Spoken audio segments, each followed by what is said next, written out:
Welcome to Indiana Sports Beat Radio, presented by Endeavor Hospitality Group and Andy Moore Honda of Bloomington. Know your role and shut your mouth, you jabroni!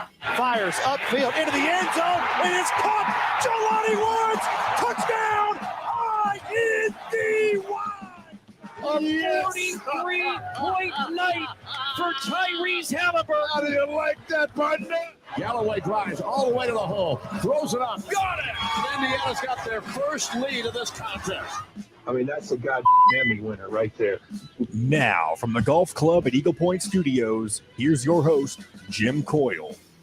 Hello, everybody. Welcome aboard to another edition of Indiana Sports Beat Radio, coming to you from the Golf Club at Eagle Point. Literally today, as we're up here, as Dog Shack Dave, well-known beloved figure here that passed away a couple of years ago. They're having an auction later with his memorabilia. He had a bunch of IU memorabilia, so they'll be setting that up behind me here in a little bit.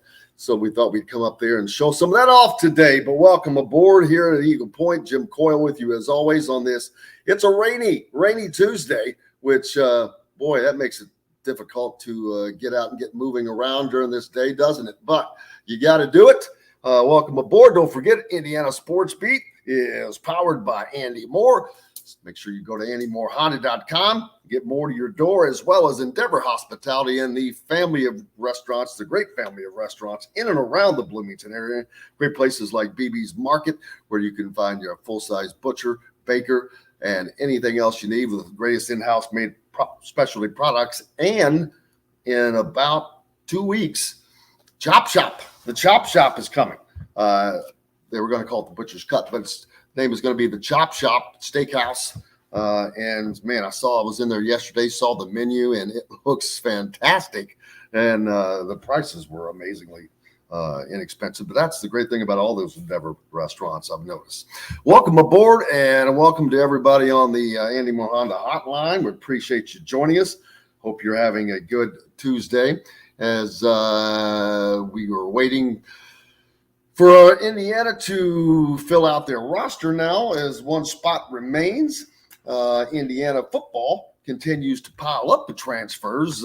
Guys like Oregon edge rusher Anthony Jones, who Indiana football has just been quietly, well, it's not been quiet. They've just been adding guys. And I know that does not mean positivity just in and of itself, but it seems like they're getting some talent, especially on the defensive side. So it's going to be interesting to see this team this fall, defensively and offensively, of course. We haven't talked a lot about football, but been kind of waiting for them to get everything settled out and move forward. Not a whole lot to talk about there. We'll just wait and see how it's going to go. But I think this is going to be an interesting fall. And I don't mean that I think Indiana's going to go 8-4 and go bowling. But, it's just they sure seem to have a lot of momentum for a team that had zero momentum at the end of the season. I mean, it was a horrible season, and they were trudged through it. They had to fire Darren Hiller that came 2 years too late, and that's caused a lot of problems for Tom Allen. But they were able to get through that, surprisingly win one of the most shocking games that I've seen them win in years, knocking off Michigan State last year up in East Lansing with, what was that? They were down 28-7 when they came back. Yeah, and they ended up winning that one in overtime in the snow. I will just never forget the shock I felt when they won that game. I'm like, you got to be kidding me. I couldn't believe the moxie they showed with the season they had had. I mean, you have to have been in that situation to know what it takes to dig down, to do that, to make that kind of comeback on the road after a season that they had. It's still mind-boggling to me, but it shows me they still have it in here. And you know what? If you got it in there still, you can put it on the field. So, man, they sure seem to be pulling in the transfers. We'll find out, of course, later on next fall how that goes. But, of course, everyone looking to see how Indiana is able to round out their basketball roster with one remaining spot. Hopefully, I know everyone's hoping to get a nice little shooting guard. Indiana seems to be in pretty good shape right now. They have a top 10 recruiting class to go with some very nice pieces that they already had. And I think Indiana is right now, if they can get, well, I know it's not if, when they get their next and final piece to this roster. It's not if, it's when. They're not going to pull an Archie Miller and bank a scholarship. I just laugh when I hear that, banking a scholarship. Yeah, we're going to bank a scholarship because nobody would come play for me. When they get this guard, and they will, I'm going to end up, Indiana will be, well, they're already, because I know they're going to get that guard. I absolutely see them as a player in the race for the Big Ten championship next year. That does not mean I think that they have knocked Michigan State out of the number one perch, because they haven't.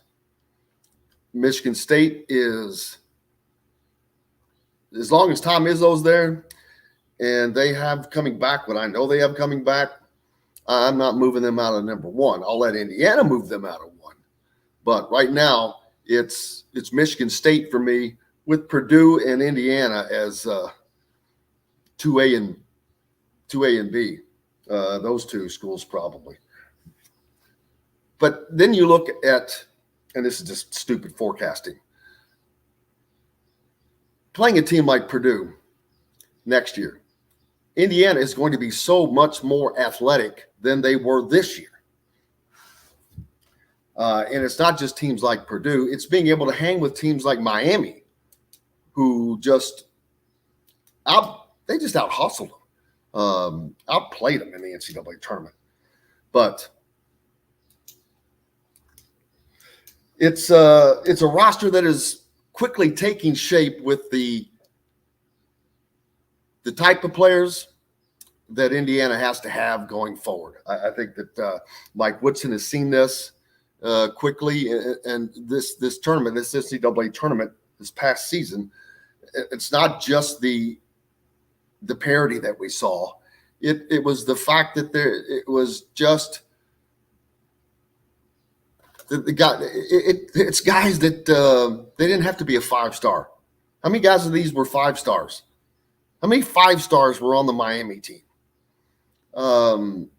It's amazing how when you equalize and level everything out, how fun and sometimes better teams play. I think Indiana is going to be a great team. I think they're going to be a better team next year, overall team. I think they're going to be a team where they can get scoring from 5 different positions at any time. 5. That is what it takes. That just makes you dangerous. That makes you dangerous because very few teams have that. Very few teams have 5 weapons on the floor at the same time. That is a dangerous, dangerous thing because you have to have 5 guys to guard 5 weapons. So there's that. My man thinks that Ja'Kai Newton is the guard, and he very could be. I have heard nothing about good things about Ja'Kai. Of course, we haven't gotten to see him play live here yet, but that could be the truth. We've talked about CJ Gunn, Caleb Banks. These guys have to take moves as well. They need to move forward. So maybe that shooter's already there. But Ja'Kai Newton, yes. And these guys, they're going to compete. Gabe Cupps was on with us, And he talked about that very thing. I didn't even mention Gabe Cupps, daggone it. There's another one. They've got some guys that may already fill this role. And you're right about that. My man, I love that. I just got, hey, what's up, my man? That was my man from the Andy Moore Honda hotline. But it's a true point. Who you don't know who's going to step up. Someone spends their summers getting their game where they need it to go. They grow, they get bigger, they get stronger. I mean, that's where improvement comes from. But yeah, that guy could already be on the roster. But fortunately for Indiana, they have an open spot to still yet another one and create more competition. Because the more these guys compete, the better it's going to make them. Now, the bad thing comes when I think, well, it doesn't matter. When the guys that lose that competition sometimes, and I'm not saying this was the case, but you look at someone like Jordan Geronimo. I think that was a big part of last season. He was losing those competitions.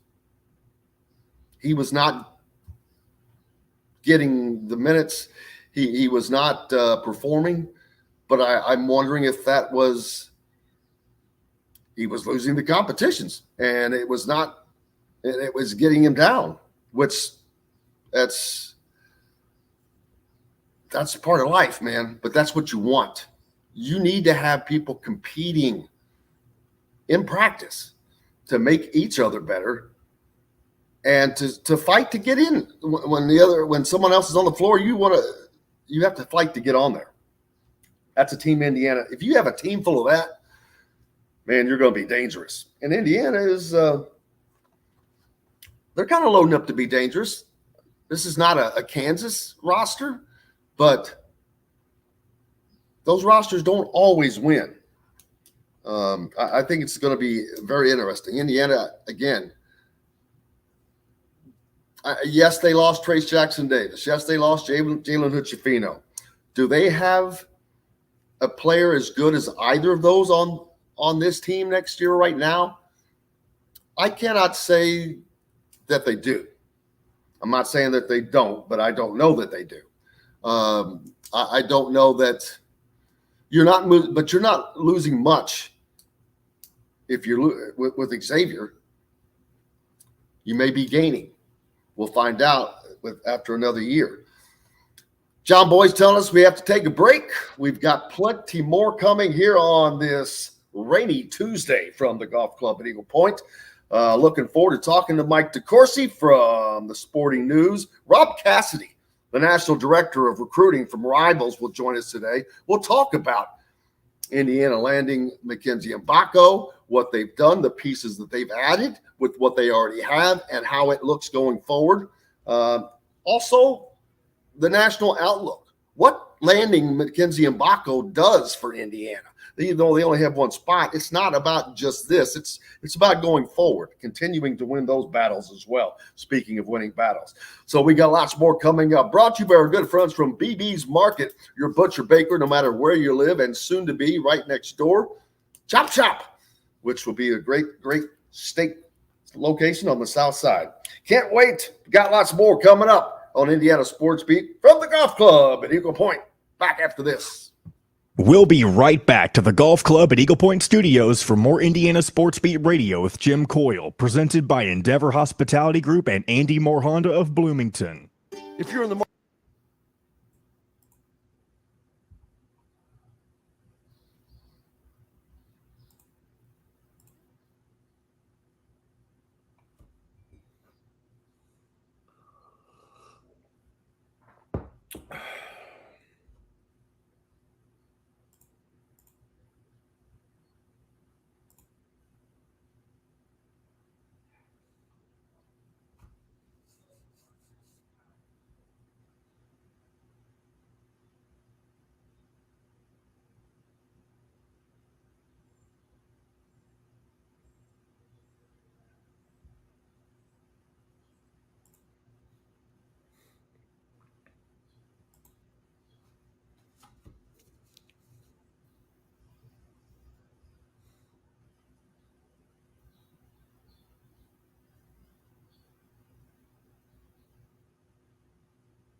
1 minute, Jimbo. I got you. Mike, I'm sure will be here shortly. Yeah, I'm not. It's one of these goofy people. Oh, I know what one. Where is it?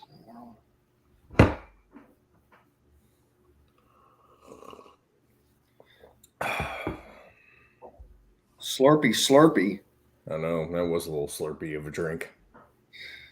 Hang on, Slurpee, hang on.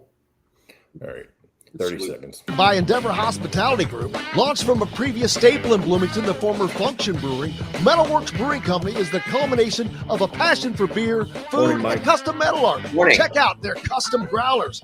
Metalworks Brewing Company has an updated menu, new brews, and will be offered in all Endeavor Hospitality restaurants. Come taste with Dr. Hops' Brewing. Metalworks Brewing Company. Bring your passion and your thirst. This segment is brought to you by Southern Stone Restaurant.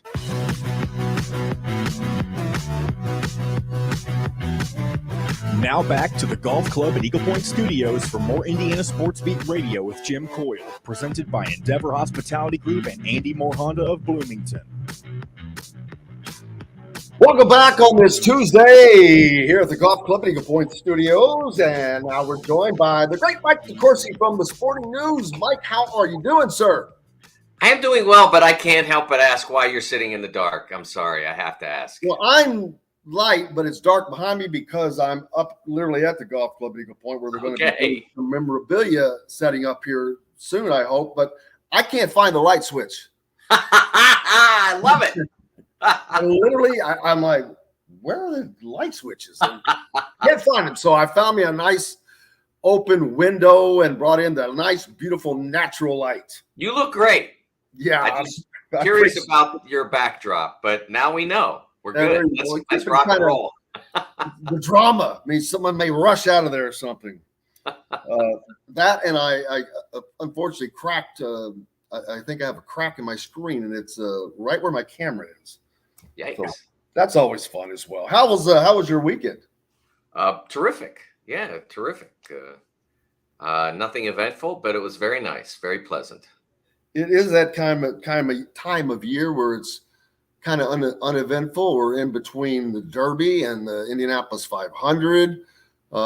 Recruiting's going, but it's kind of slowed down a lot. Everyone's not where they're going, but a lot of people are. But yet we have the draft coming up, so there will be some more fallout from that. Of course, Indiana just lands Mackenzie Mbako, which was a huge get for Indiana. It's a huge win for Indiana. The get is more important than the win, but the win is also important because of the message it sends to other recruits, the message it sends to national pundits, I guess, whatever message that it sends. But it's important for a lot of different things, none more important than having that guy on your roster, of course. But there are a lot of positives for Indiana outside of actually just landing him. Well, I think that you needed more talent with you lose two guys who could be first-round picks in the NBA draft, and you didn't have a tremendous fall recruiting haul in terms of five-star guys, game changers. And the players like that weren't there. And so with the drain of talent going out, you certainly need more coming in. And he provides a significant addition there. I mean, obviously they still have some very good players, and Xavier Johnson's victory in securing an extra year of eligibility was really important to having enough high-level players to compete at the top end of the Big Ten Conference. That was huge. And so now you have another five-star type player. And they did well a year ago with Jalen Hood-Schifino. They showed that they can that this program, this current iteration of the Indiana program, can do well with that type of player. And I'm not saying that they're the same players, but I mean that level of player. They showed that they could do that. Malik Renew will be back, and I think he'll blossom this year. And to have Mbako added to him gives them 2 high-end players that they can build around.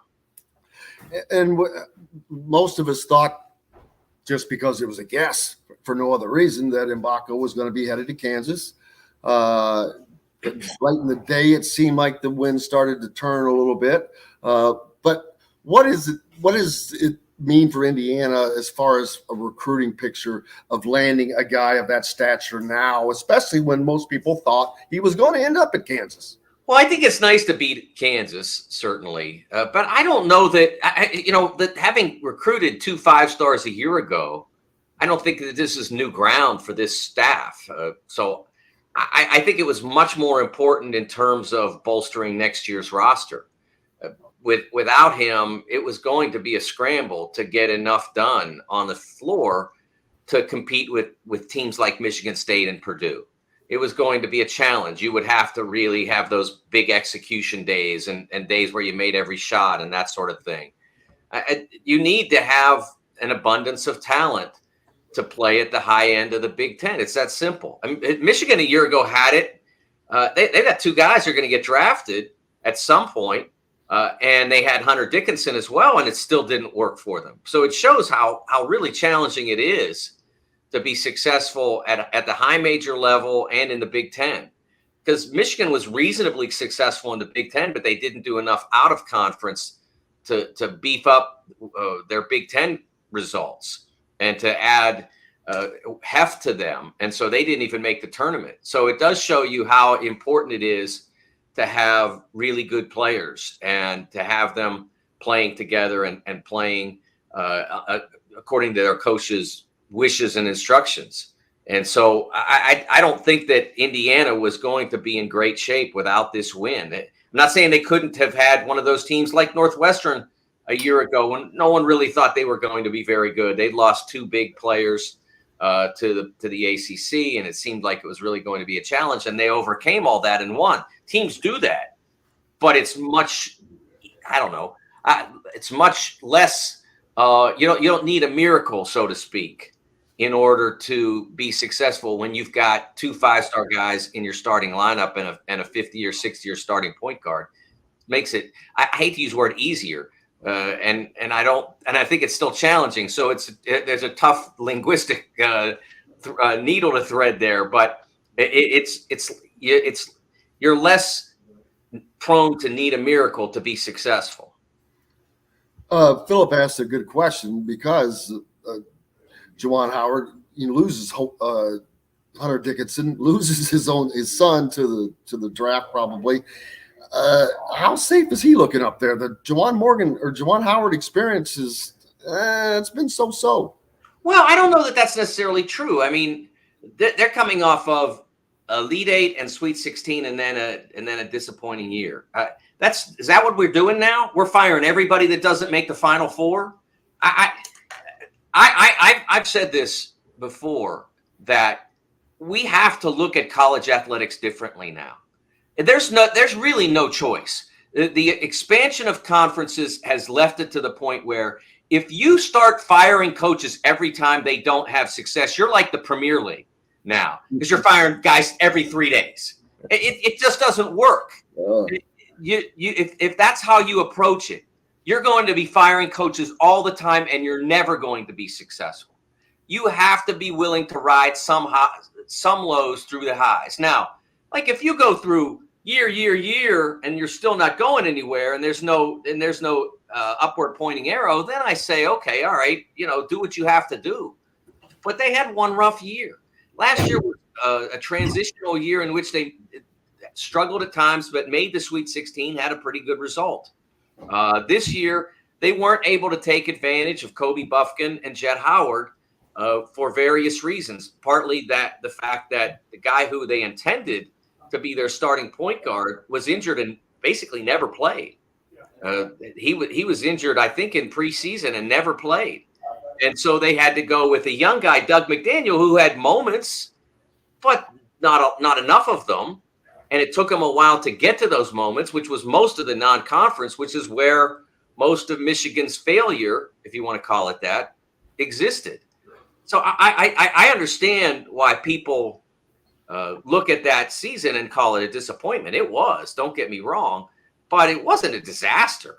As I said, if you're looking to fire coaches every year that you don't have a great result, you're really struggling because look around.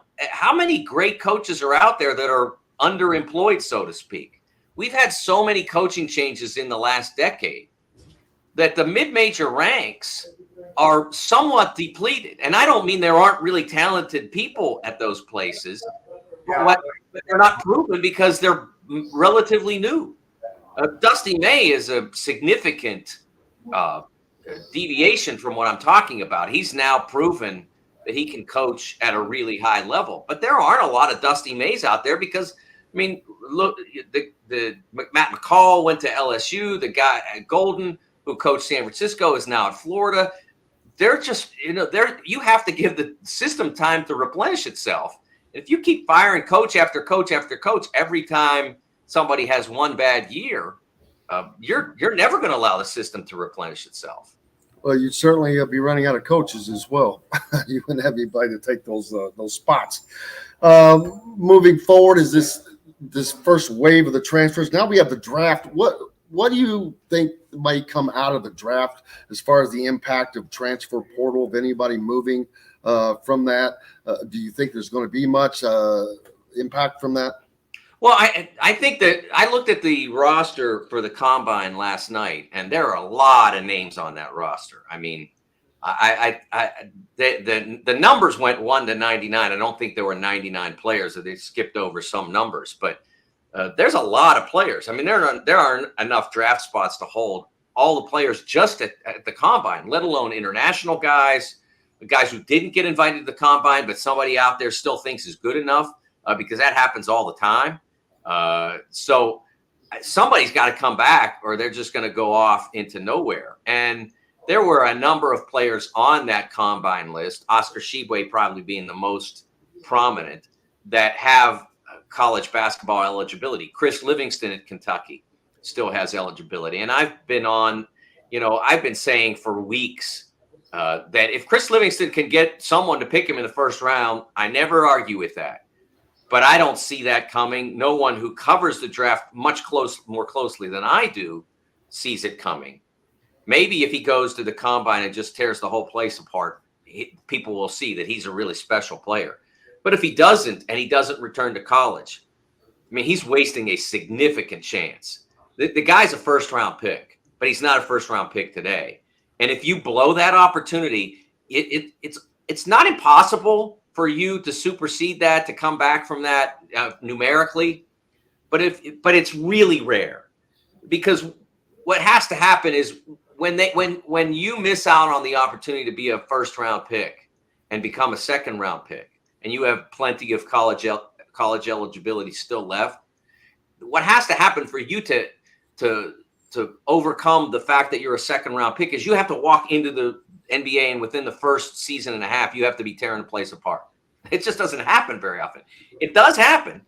Jalen Brunson sort of would be an example of that. Jalen Brunson cast in big at the end of his first contract because he was a second round pick and he had proven that he could be a significant player. Now, Jalen wasn't somebody who, I mean, he was an early entrant, but he wasn't somebody who wasn't ready when he left.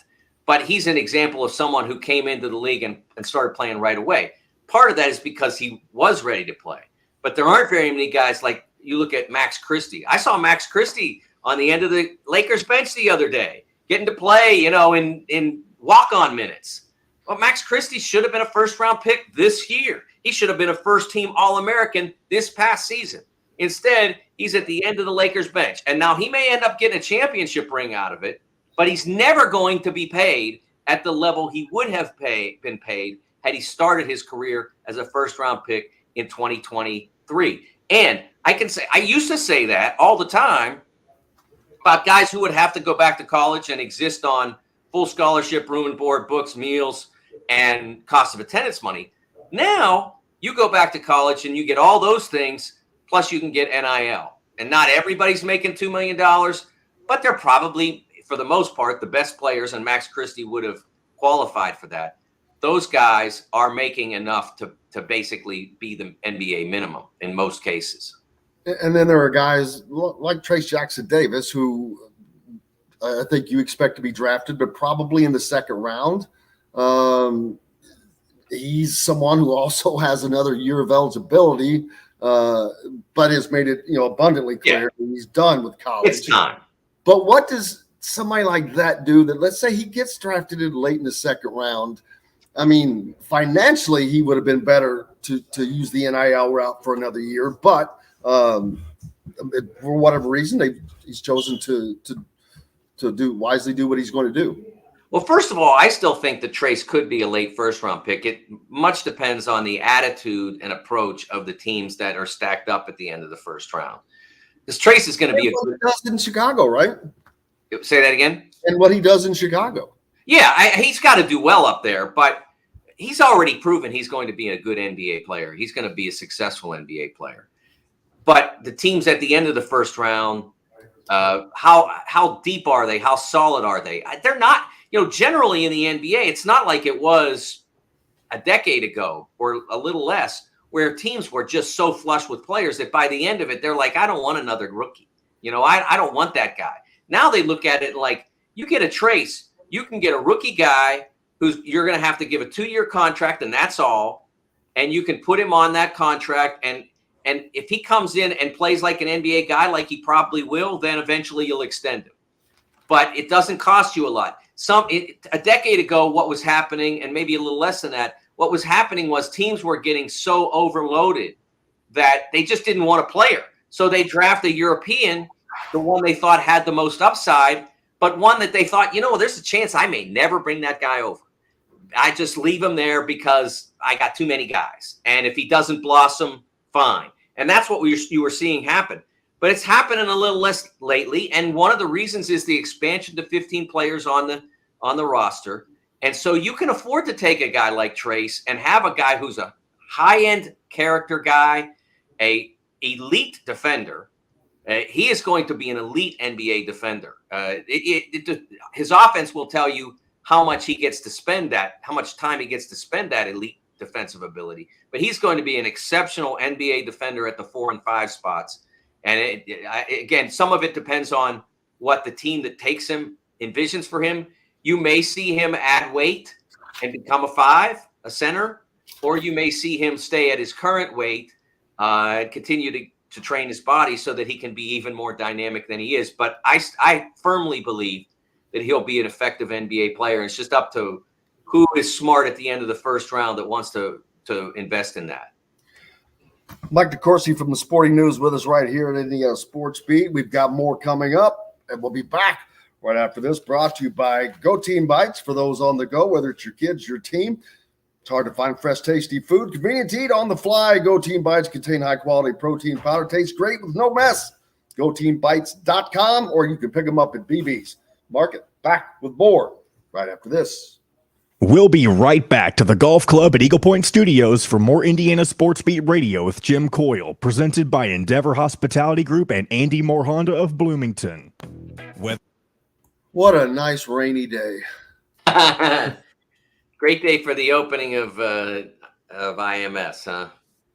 Oh, dang, that's right. Do you go out there, Mike? I'm actually, I've got my niece's husband, and she and their family are coming to visit us this weekend. So I'm going to go to the trials on Sunday for the first time ever. I've never been to the trials, so that'll be interesting because he wanted to see what it was like. Well, it's a spectacle. Yeah. I mean, it's just it is a sports. There are some sports spectacles, and the Indianapolis 500 is one of those. Yeah. I covered it in 1986. I was doing when I was on the low end on the totem pole with the Pittsburgh Press. No one wanted to cover auto racing, so give it to DeCourcy. And so I did it for 4 years. I did it for 4 years, and we covered the race in Cleveland on a regular basis, but we never covered Indy because we didn't publish on Memorial Day. The other paper published on Memorial Day. So the 1 year got rained out, so they sent me over, and I got to cover it because it was a week later and we would be publishing. And it was fun. I really enjoyed it. Yeah, I love doing thrill. I'm a thrill seeker. Yeah. And there's very, very few things that I don't think that I would do. And driving fast is something I really love. I would love to drive NASCAR. Indy, I've got my hesitations. It actually scares me. I've been how fast they're going. It scares me. Yes. I was in a car, like a pace car kind of thing. You and Bob, they have a double thing. When they opened Kentucky, the Speedway, and they took the media on rides around the track. Right. And I got in the back seat, and there was a young woman from one of the TV stations sitting next to me, and man, I was scared to death. I was like, "Get me out of here!" And we were probably only going about 130 or so, but I didn't want any part of that. I am not a thrill seeker. I want to live to see tomorrow. Now, if you put me in a NASCAR car, I would peg that thing. Yeah. And not have a second thought about it. I would have that on the floor, especially like a place like Talladega where you don't have to lift. Oh my God, that would be something. But Indy car scares me. I was on a road course in Maryland. That was not a problem. And actually drove with Paul Newman teaching me the tricks of. Stop. We got to stop. That's here we go. Online today at thefreshfork.com. Fresh Fork is a proud partner of WOW Network.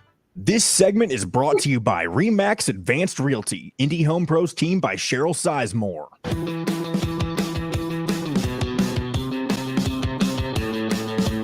Now back to the Golf Club at Eagle Point Studios for more Indiana Sports Beat Radio with Jim Coyle, presented by Endeavor Hospitality Group and Andy Moore Honda of Bloomington. Hey, welcome back. Indiana Sports Beat Radio here on this rainy Tuesday, brought to you by our good friends from Remax Realty, Cheryl Sizemore. If you're in the Indianapolis market looking for a home, you need her 2 decades of experience. Could be the difference between you getting the home you want or not. Reach out to her, Cheryl, at IndyHomePros.com. Welcome back. Mike DeCourcy from the Sporting News with us right now. In the break, we were talking about Indy, and it's not a great day for opening day at the track with the rain falling, and was talking about Mike's coverages through the years of auto racing, and he was starting to tell a story, and he said 2 words, and I just said stop. He said Paul Newman was, and I said stop. I'm like, stop. We've got to talk about this when we come back. He mentioned the word Paul Newman. I'm like, we're out. This is golden stuff here. So let's go back to that. Where was this? This was at some track in eastern West Virginia or western Maryland. I can't remember exactly where. Eastern West Virginia. Boy, that sounds like up that way. I guess that's the Panhandle. It was, I can't remember exactly, but it was like a really long drive. It was like 5-hour drive from Pittsburgh. And I agreed to go out there. They had this thing where they would teach you how to drive with the racers on this circuit. And Newman was one of them. And Paul Newman was one of them. And when they got around to assigning cars, they said, okay, you're with him. And I'm like, no. You promised me. I drove 5-6 hours to be here. Got up at 4 o'clock in the morning on the 4th of July to come here. I got to be in his car. And so they figured it out, and they got me in his car. And I think there were 4 of us, and then he would take, and then 4 of us went together with him behind the wheel. We were all passengers, and he took us through the course and the road course, and taught you how to stick your tire right on the edge of the turn so that you hit it just right.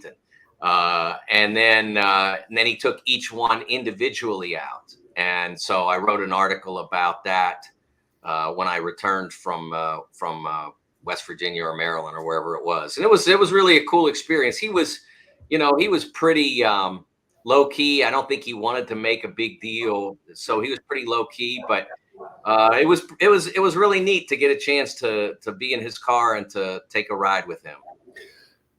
You and Bob Kravitz, I just have great disdain for now. You got to ride and be driven around chauffeured by Paul Newman. He got to be driven around IMS by Mario Andretti at 170 miles an hour. So, yeah, I will tell you right now, I love Mario. He was wonderful to me during my 4 years of covering racing. But between the two of us, I got the much better deal because I was going at a pace where my heart was never in my throat at all. With the road course, you really can't get going that fast, and you don't get the G's like you do on a speedway. And so I was totally fine with that. I did tell you in the break that when they opened Kentucky Motor Speedway, my literal last assignment for the Cincinnati Enquirer was to go cover the opening of that. I met Sarah Fisher there, who obviously is huge in Indy racing now. She was very young then and just sort of getting started as a race driver. I remember meeting her. Ryan Newman I met at that as well, the terrific Purdue graduate who became a NASCAR superstar. And then they took us out on the track in what amounted to a pace car. There were 3 of us in the car, and I was in the back seat, and I was never more frightened than I was for that 5 minutes or whatever it was. I mean, every time he got going faster and you started to feel that force on you, I'm like, nope, get me out of here. Now, so Kravitz can have Mario and that. That's not for me. I am a wimp when it comes to defying death. I kind of like to just sort of keep both feet on the ground. I love it. I'm jealous. Yep. All this talk we've spent about basketball and these new moves, do you think that we're going to have another year similar to this past one where the parity, I guess you call it parity now, the water has really leveled things out? We didn't see that until the tournament, and I don't know if that was – I don't think it was an aberration. I think that we're just going to see that because the talent is so many different places now. Do you think that that's going to maintain that, or is there going to be a rise back of the powers that be, so to speak? Well, I think it's still hard to say because we still don't know who everyone's going to have. But I do think that the continued existence of the super senior or the super senior, there was a post yesterday. The young man Towns, who had played at Harvard and Ohio State, and did not play this past year, still has eligibility and may return Seth Towns may return for another year, which I think would be his 7th or 8th in college. Now, he's been hurt a lot of that time, so it's not his 7th or 8th season, but it's his 7th or 8th year. And it does make a difference. Those veteran players, the COVID year bonus players, it makes a big difference. So I think as long as they're in the system, and I think we have another 3 years with those. I was just going to ask, what do you have, another 2 years at least of that? Yeah, because remember, freshmen in 2021 were eligible for that. So that's 21, 22, 23, 24, 25.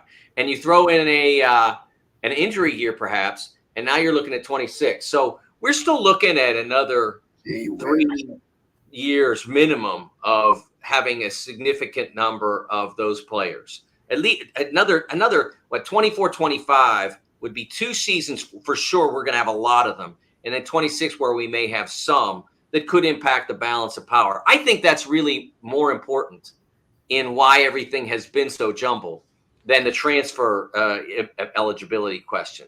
I think that helps teams, but eventually it will help teams like Kansas, as it did this past year. Kansas was set to struggle to an extent, to whatever extent Bill Self will let a team struggle. Maybe that means they finish second in the Big 12.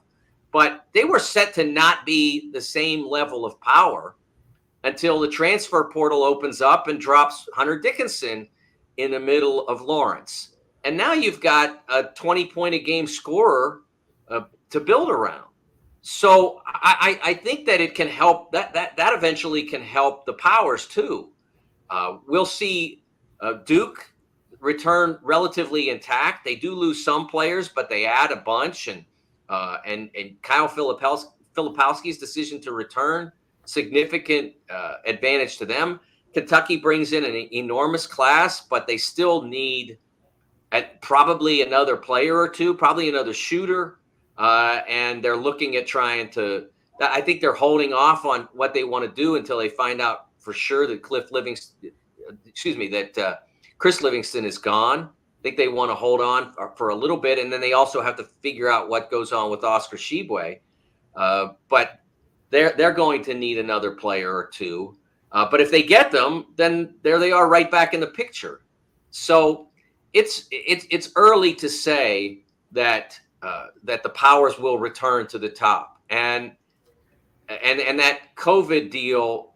I mean, it still makes a significant difference in the breadth of talent, in the spread of talent around the country, because you have players like the San Diego State team that was so advantaged by having on their team, 50-year, 60-year seniors who were really talented and really committed to winning. When we're not able to, when there's a 10-year look back on this, and we're you just said we're 3-4 years away from being able to start that clock. So that means we're 13, 14 years from being able to do a 10-year look back. But when we are able to do a 10-year look back on the effect of COVID, it seems to be that it affected men's college basketball more than any other sport to me. I mean, I don't have metrics to point that out. It just seems. Well, I have one. The eye test. I have the best metric: men's and women's college basketball. The only sports that lost a championship. At the time they shut down in March of 2020, the NBA shut down, the NHL shut down, Major League Soccer shut down, Premier League shut down, Bundesliga shut down. They all shut down. Every one of them came back and stays the rest to some degree the rest of their season. Every one did that, except men's and women's college basketball. They were the most impacted of the major spectator sports. Now, of course, college baseball, track and field, the other spring sports didn't really ever even get onto the field that year.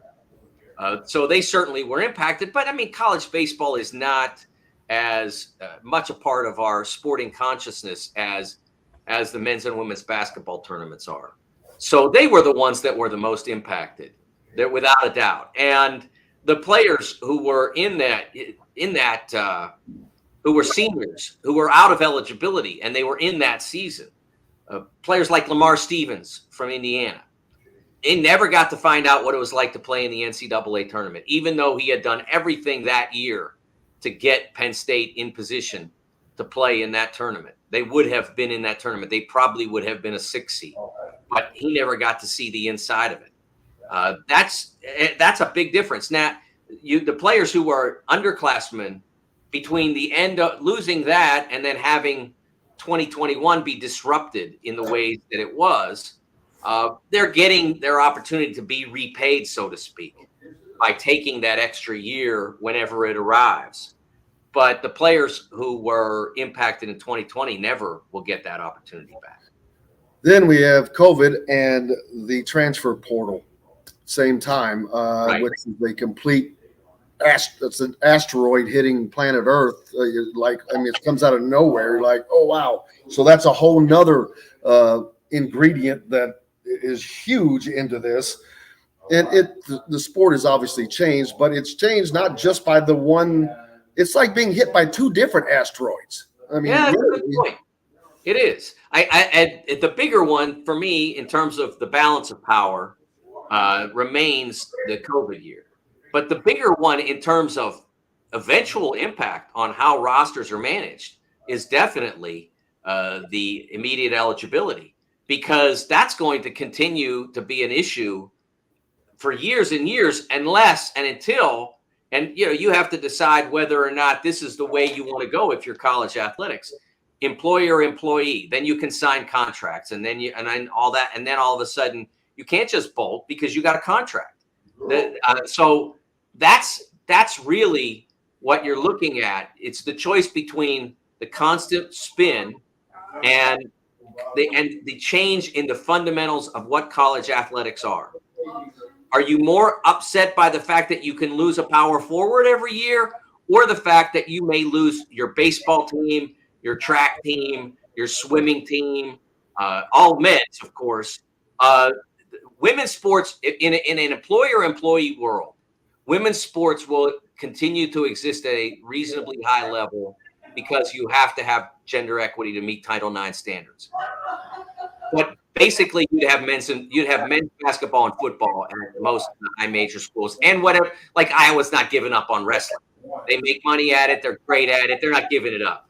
But a lot of teams that they would ordinarily face in wrestling would, because it's a money loser for them. And look, my prediction is, like, if you go to employee-employer relationship, you don't have 20 divisions in your business with 17 of them losing money, and then say, yeah, we're going to keep all 17 money losers. No. And once it becomes a pure business, then that's out the window. You keep what you have to keep for gender equity purposes, and then you keep the revenue generating sports, baseball in the South, wrestling for Iowa and a few others, men's basketball and football, and that's it. And that's the future if you go employee or employer, and that's why I'm opposed to it.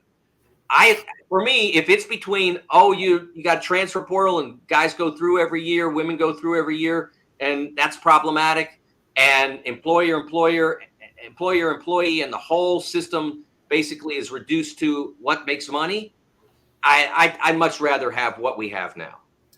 We'll certainly see which direction it goes. Who knows what's going to happen? What's up next for you, Mike? What is up next for me? Well, I'm working on a piece about sports dynasties with Manchester City. Basically, all they have to do is walk on the field 3 more times, and they'll probably be champions again of the Premier League. They need one more win or an Arsenal loss, and they will win the Premier League for the, what is that? That would be the, let's see, 1, 2, 3, 4, 5, 5th time in the last 6 years. That would be for Manchester City. And so what other modern sports dynasties are there out there in the other major sports? So that's kind of what I'm working on now. And that will appear at the time that Manchester City inevitably clinches that championship, which probably almost certainly will be this weekend. Make sure you go to the Sporting News and always follow Mike DeCourcy. Mike, thank you so much, man. We appreciate you. Thanks, Jim. You bet. We've got more coming up here, brought to you by our good friends from Barber Pop Real Estate Services. For those of you down in the Louisville, Southern Indiana area, they've served those communities for over 3 decades. Just reach out to Barbara at barberpop.com, or our good friend Matt Lincoln, Matt at barberpop.com. They'll get you taken care of. We've got lots more coming up here in Indiana Sports Beat. Rob Cassidy, the National Director of Recruiting for Rivals, will join us. Chronic Hoosier is going to join us later. And there is an auction that's going to be going on this weekend at Eagle Point. I will show you some of those things as they're getting those put together right now. You probably can't see them in the background too well, but we'll get over there and show you some of that stuff. And we'll talk about it as well. Some a lot of autographed items from Bob Knight, I believe. That, lots more coming up after this. We'll be right back to the golf club at Eagle Point Studios for more Indiana Sports Beat Radio with Jim Coyle, presented by Endeavor Hospitality Group and Andy Moore Honda of Bloomington. If you're in the market for All right, Jim, I'll be right back. Purdue. Animosity. Oh, is there a Purdue fan back here? Oh, what am I looking on my phone? I'm just going to set up. So.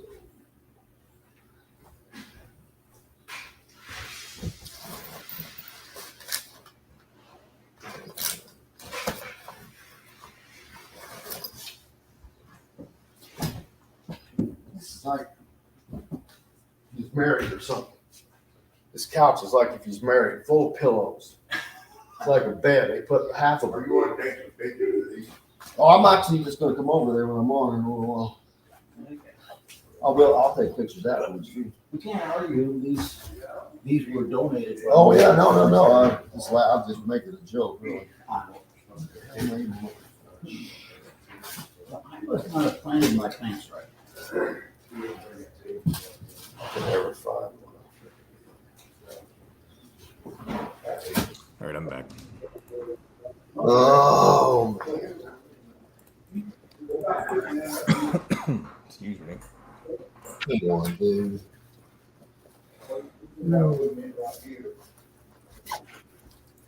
Where's it?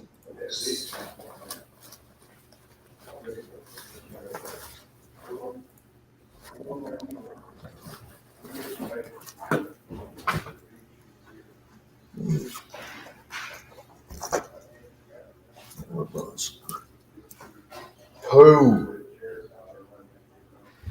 I need that stupid adapter. Why can I never know? Why for I never know where my stuff is that I need? Exactly.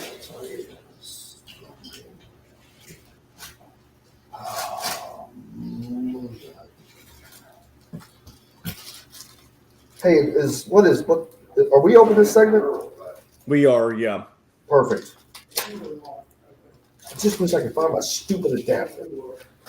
Got about 40 seconds till we're back. You shut your mouth when you're talking to me.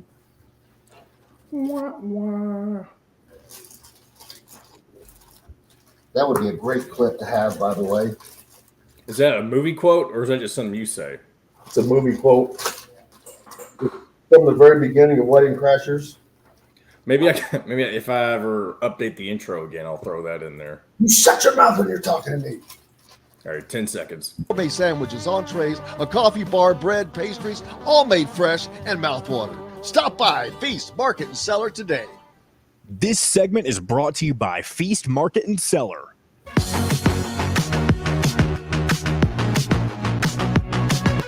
Now back to the Golf Club at Eagle Point Studios for more Indiana Sports Beat Radio with Jim Coyle, presented by Endeavor Hospitality Group and Andy Moore Honda of Bloomington.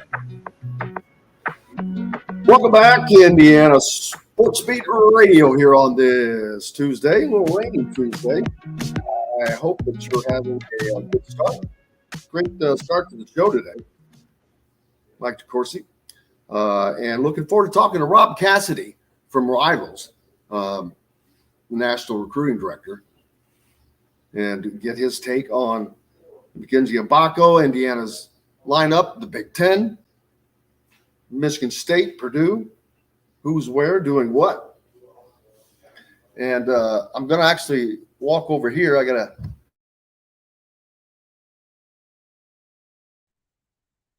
Oh, can you hear me there, John? We're good. Perfect. Well, I need to. There we go. Now, I'm going to show you some. I actually need to flip this little camera around. I'm not good at this stuff.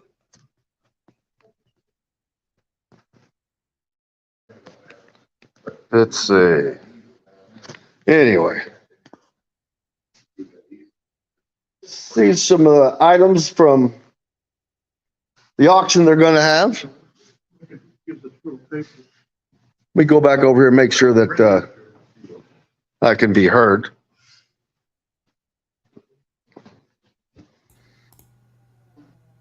So you want to make sure you, John, boy. You're good. If there's an issue, I'll let you know. Okay. Also trying to. They've got a silent. Well, it's an auction coming up in the. Dog Shack Dave was a beloved figure at Eagle Point and had a hot dog stand out on the golf course, actually, and he has a ton of. Look at this. Those are all Dave. Look at that long line of I know those of you listening on radio can't see that, but 1, 2, 3, 4, 5, 6 footballs. 1, 2, 3, 4, 5, 6, 7, 8, 9, 10 signed basketballs. Somebody needs to guide me through this. What all this? Some of this stuff is old, man. There's some old stuff up here, and it's all going to be going up for auction this Saturday, I believe, right? 11 to 1, I'm being told. I wish I could flip this stupid camera around so I didn't have to look at me, and I could just show it, but it's not letting me do that, unfortunately. So, let's see. What are some of these things from? I can see these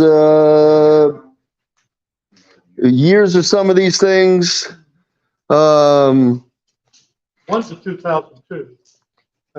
Got a 2002 basketball from the Final Four team. Cameron on a football. It's got that funky IU logo on it. So if you're a fan of that logo, there you can get that. But just here's a Kurt somebody. But all kinds of cool looking. Some of these basketballs are just really cool looking. They're glazed, but there's some Bob Knight signed balls. There's a Mike Davis signed ball. There's so many signatures on this one. I can't even tell who all's on that one. Let's see. I'm trying to see if I recognize. There's a Bob Knight signature. Damon Bailey basketball. And this one's got a ton of stuff on it. But how do people bid on this stuff? Oh, there's actually more. They have a lot more. So I see a picture from of Indiana's All-Americans. Oh my gosh, there's a load of things, folks. It doesn't end. As I'm in a completely other room now. A bunch of photos. Here's a framed photo of Damon Bailey.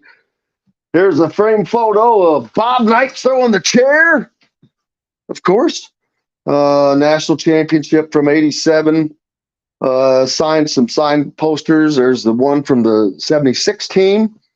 And let's see, that's the 2013 season. So Yogi Ferrell. Here's a calendar from back in the day of 2007. Here's one from 2005-06. So all kinds of stuff that you can come bid on. How do they bid on these things? Silent auction. It's a silent auction, but you have to be in person, I'm assuming. Yeah. And they have to pick it up on Saturday. And it's got to be picked up on Saturday. Cash or check on the barrelhead, people. There's a nice big old poster of Assembly Hall. Could be framed. It's a wall size photo poster. I know if you're listening on radio, like I said, you can't see that, but Indiana UConn game. oh well, you playing UConn, so there's a rarity. Must have been a white out. A lot of white in that. A lot of white in that crowd. There's a picture of Terry Morin, Calbert Cheney. There's one of a whole bunch of them back from the early 2000s. Now here's the block that I talk about all the time. My favorite picture, people. I'm going to have to bid on that. I'll make AJ proud by doing that. There's the picture from Sports Illustrated, and that is going to be the one that I bid on. I can tell you right now. Here's Damon Bailey being on Sports Illustrated. Here's Isaiah Thomas from Sports Illustrated, Ken Benson from Sports Illustrated, and our good old buddy John Leskowski, who I saw yesterday and was on with us yesterday down in Jasper at the IU Alumni Association event that they had down there. So lots of stuff going on here for those that are, if you're around the Bloomington area. Now, if you're not and you have a friend, have them do it. I should have set up something and just said, hey, send me your bids and we'll do it. But so there's that. Just want to sit down now. No, I got to turn that off. There we go. Perfect. So, lots of stuff. That was some cool stuff, John Boy. Did you see all that?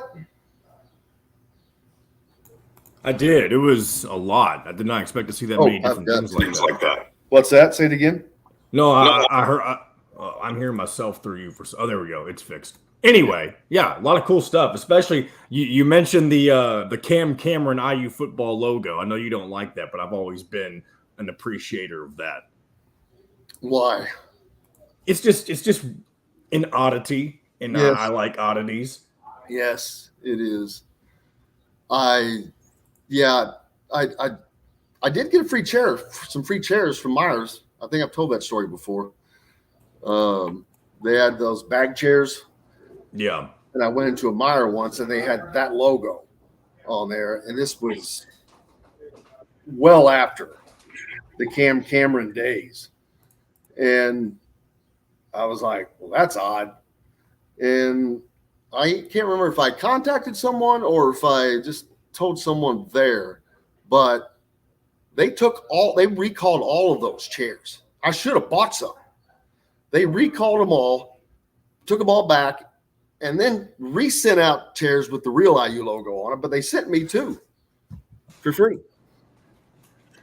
Yeah, I always try to think of a scenario in which they would bring back that logo, and I don't really think there would be one. There is not. That was Cam Cameron. That was a Cam Cameron specific. Yeah. That was his desire, I guess you'd say. So, but yeah, some cool stuff back. The thing is, that stuff's all authentic that I just showed you or told you about. The signed basketballs, the signed footballs, the signed posters, all of that. Those are all authentic because Dog Shag Dave, he had been collecting that stuff for a long, long time. Speaking of COVID, he was a victim of COVID. So, Kent said he was there during that run, would bid on anything from that time, and there's some stuff, plenty of stuff. I wish they would have a way of doing it online. Unfortunately, they do not. But so great conversation with Mike today, Mike DeCourcy, on the state of basketball and where we're headed, and looking forward very much so to talking to Rob Cassidy today from Rivals and to get a sense of his take from a national perspective of Indiana landing Mbako. I kept saying that Indiana it's time. They keep getting close. They had to win one of those. They had to win one of those wars to start it. You have to start that somewhere, and that did it.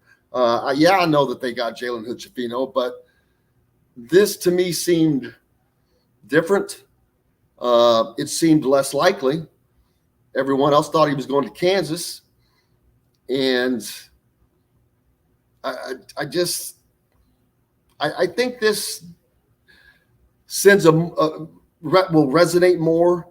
Now Jalen Hood-Schifino going into the NBA is going to resonate as well, but it's just as far as landing the recruit, I think Mbako is sending that on top of Jalen Hood-Schifino going into the NBA, potentially Trace Jackson Davis as well. When you start compounding those things, that's what I'm talking about. You're compounding these positives that bring momentum, and that is what Indiana has been lacking. It's just been start, stop, start, stop, start, stop. They'd land somebody, but then it would kind of hit a wall. Flaming out in the last year in the first weekend, that's hitting a wall, especially when you have two NBA players. So they've got to move forward, and I'm looking forward to talking to Rob today about that and plenty more as he'll be joining us. And, of course, Chronic Hoosier as well on this rainy Tuesday. But did you hear anything you liked on here? I'll try. Now, the auction's not till Saturday. So what I'm going to try to do is I'm going to take a picture of each and everything, and I'm going to try to be – oh, my. I hate sticking myself into this stuff, but I'm trying to think of a way to help our audience because there's some cool stuff here.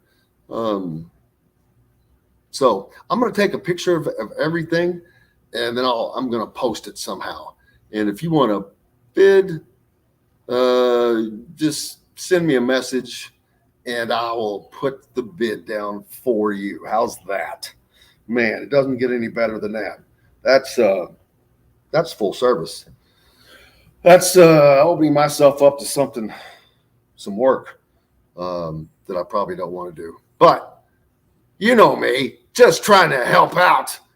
But yeah, there's just some cool stuff for people. Yeah, I was with John yesterday. John Laskowski, of course, he was on the show. Saw Derek Elston yesterday. He was also out at the event. Derek looking very trim, man, in great shape. As a matter of fact, his team tied for the win yesterday, and he had to put that team together at the last minute because he had to drive down from the north side of Indianapolis to get down to Jasper, and I was complaining about getting up at 5 in the morning or whatever, and he had to get up at 4, he said. So, yeah, heck of a drive to get down there, get set up, get ready, do all that stuff. But that course, oh my, Sultan's Run, it looked like a little bit of heaven yesterday. We've got lots more coming up here on Indiana Sports Beat Radio. Of course, Rob Cassidy, National Recruiting Director for Rivals, will join us next. Chronic Hoosier after that. Brought to you by our good friends from Metalworks Brewing Company, located right off of 6th Street at the Old Function Brewery. And you can also find it at all the Endeavor Hospitality restaurants. Back with more Indiana Sports Beat Radio right after this. We'll be right back to the golf club at Eagle Point Studios for more Indiana Sports Beat Radio with Jim Coyle, presented by Endeavor Hospitality Group and Andy Moore Honda of Bloomington. With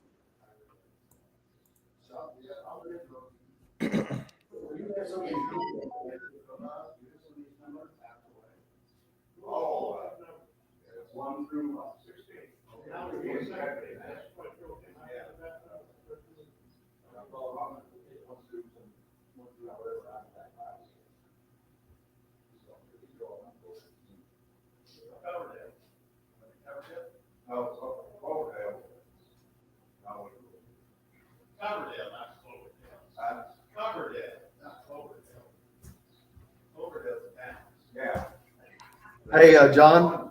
Yes, sir. Rob says he'll be ready at 9:50, but I'm probably audio only as I'll be out and about. That's fine. I'll send him the text link if he needs it.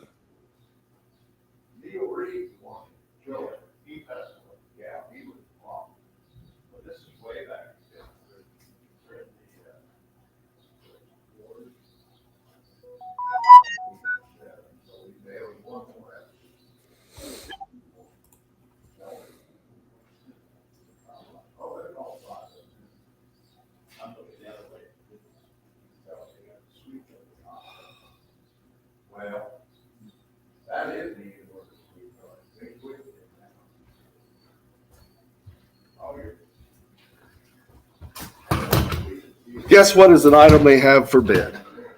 What do they got? It is I mean, it's just a copy, I think, but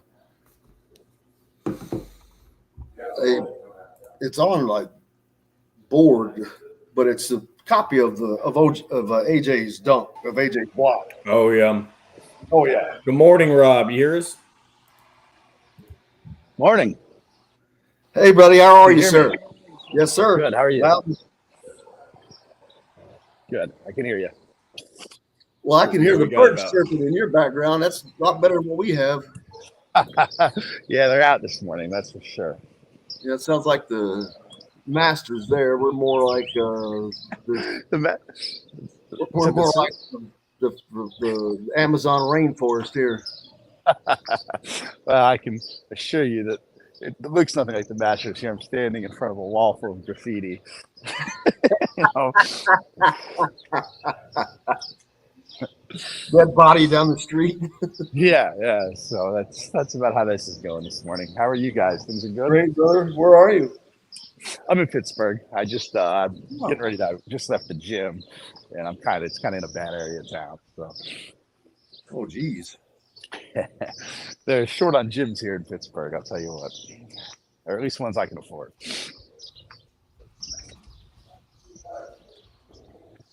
Oh man, recruiting. It doesn't end, does it? No, it sure doesn't. Especially not for you guys. Things are exciting up that way right now. Yeah, that certainly was a great get. And so, what do they got cooking with Cuban? They got something cooking with Cuban. 20 seconds, guys. Okay, we'll talk about it. Professional dining experience. With weekly specials, quick, attentive service, Southern Stone Restaurant provides delicious 5-star comfort food with a Southern charm at 2-star prices. Southern Stone Restaurant is part of Endeavor Hospitality's Wow Club. This segment is brought to you by Courtroom Sports Grill in Bedford.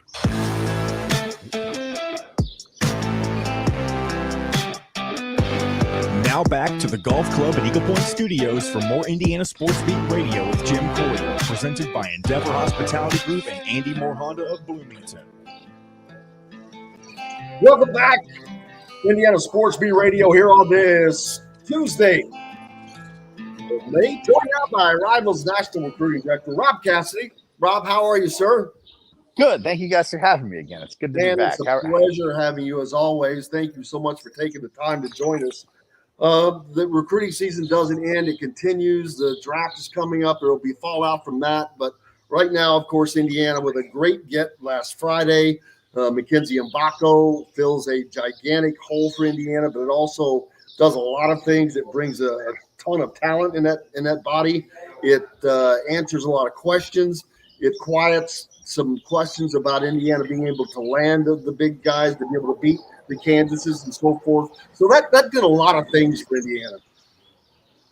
Yeah, 100%. I think that their work with Jalen Hood-Schifino last year and getting him to be one and done really kind of showed a lot of these top level guys that, hey, this is a place that you can go and play for Mike Woodson, and you can develop in 1 year pretty quickly. I was talking to Liam McNeely, who was the target for Indiana on Saturday, and he was talking about how he's going to keep an eye on Mbako's development. If he goes there and it looks like he's destined for one and done, that's encouraging to him. And these things kind of compound on themselves. You know how that goes. If the momentum starts to roll, it can pick up pretty quickly. Yeah, and Indiana has, besides Liam, they've got Asa Newell down there. They continue recruiting, and having that pipeline would be great for Indiana because that they're coming out of Montverde, they're talented. And with Malik Renew on the current roster, I'm sure they're keeping tabs on him as well. Yeah, I think I think just in general, it could help with guys like Dylan Harper too. This is just. It can get beyond Montverde because these guys these days, it's not like it used to be where you just know the guys you went to high school with. All these kids know each other because they're all playing on the circuit together, whether it be Nike or Adidas. And it's kind of more of a close-knit group of elite recruits than it was 10 years ago, just because of the way AAU's set up. So when something starts going right for one high-profile prospect at your school, it can turn into 4 or 5. And everyone thought that he was going to Kansas. Of course, Kansas was loaded, was already probably an odds-on favorite to win the national championship without his arrival or without him coming there. I don't know if it was the challenge of helping someone else be that or not wanting to compete against A.J. Adams and someone that was already in his position in Kansas and getting less minutes. Yeah, I think just like everything else, it's always a combination of things. I think that everything you said probably played into it. But also, we cannot be naive to turn our backs on name, image, and likeness. Like, there's always a money factor. And whether Indiana's money beat Kansas or not, we'll never know. But they had to at least be able to stand toe-to-toe with them. And I think that says a lot about Indiana recruiting going forward. If they're able to do that, we know the kind of money that Kansas gave Hunter Dickinson. If they're able to play in those and wait in those kind of waters with the big boys, I think it says the future's bright on the recruiting trail. And I know, and Kansas added 8 players, and that's along with they paying Hunter Dickinson the money that we know they're paying him. These other 7 guys are not there for free, so that's a money going on. Indiana also having added 7 new faces as well, or they have added 6 so far with that open scholarship yet remaining. Of course, everyone looking towards adding another shooter in that spot, but they're not nearly once they've added Mbako. I don't think that they're in as much need as they were. They still need to fill it, of course, but they've got a lot of talent around him, although some of it's young, but they have the ability I think that people will kind of start standing in line for this position now because of what is around them at Indiana. Yeah, I think so too. I think that, you look at that roster now and the talent is there, obviously. You never really know what it's going to look like until it gets on the floor and meshes together. But when you get a guy like Mbako in there, who a lot of people think is probably a one and done guy, there are going to be a lot of eyes on him. And if there are a lot of eyes on him, there's going to be a lot of eyes on Indiana, which makes that position desirable, because there's going to be eyes on you in turn. And then there's other recruits in Indiana that have this next season. Guys like Flory Badunga, who is just a game changer and one that I think Indiana really needs to land just because of all the situations. He's here. He's up the road. Where they are right now, that momentum. That's the thing that Indiana hadn't had.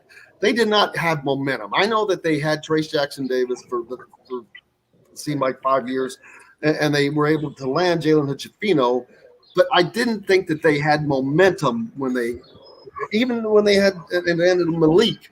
They were great recruits, but it was like this feels like more of a momentum starter, partly because of what opinions of national pundits that filters down to kids. I think when a lot of the guys didn't think that Indiana was going to land him. I didn't think that until toward the end of the day. But I think it changes perceptions in a lot of people's minds. Yeah, I think it definitely does. And I think also, the biggest momentum builder in recruiting these days is just, can you get your guys to the NBA? And they're starting to show that they can, and quickly. You look at Schifino and you look at, if Mbako does the same thing where he comes there and shines immediately as a freshman, that's when these high-profile recruits, because these guys, the very top guys don't want to be in college for more than 1 year, and they want to go to a place that's going to get them in and get them out. And if you can do that, and you can prove to do that, then you start landing some of these high-profile guys, because not only do you have the name, image, and likeness money, you've got the brand name that Indiana has, and now you've got Mike Woodson who's proven he can put freshmen in the NBA. It gets really hard to recruit against a guy like that if it all starts compounding. Yeah, and I'll say this, every day. Watch the draft. Look at the top 20 guys that get taken in the draft. These are not seniors that get taken. They're not seniors. These are virtually all freshmen in the top 20 being taken in the NBA draft. Yeah, those days are over where it's, your 3 and 4 year players are getting taken high. Those days are over because the NBA is looking for upside. And the younger you are, and the better you are, the more attractive you are to NBA people, because if everything's equal, they'll take the 20-year-old over the 23-year-old every day of the week. Indiana, with this other spot remaining, they've got a lot. They've got Gabe Cupps coming in, who was with us on the show yesterday, and just I haven't met him before, but just having that conversation, he seems like he's a very relaxed kid. He wasn't nervous. He was very easy. He did this very easy. So I use that as a gauge from their personality. If they can do that, then they're kind of a relaxed person, and he can shoot. Kai Newton is coming in. They've got C.J. Gunn back, Caleb Banks back. They've got a lot of talent already there, but they still have an open scholarship that they can go pull out of the portal as well. Yeah, and I think that's good for him. I don't know who that's going to be. I haven't had enough time to really kind of track who they're kind of recruiting out of the portal now in the wake of the Mbako thing. But like you said, I think him being there makes it more attractive. I think he's a one and done guy. I think he's got to develop, as a shooter a little bit if you want to nitpick him.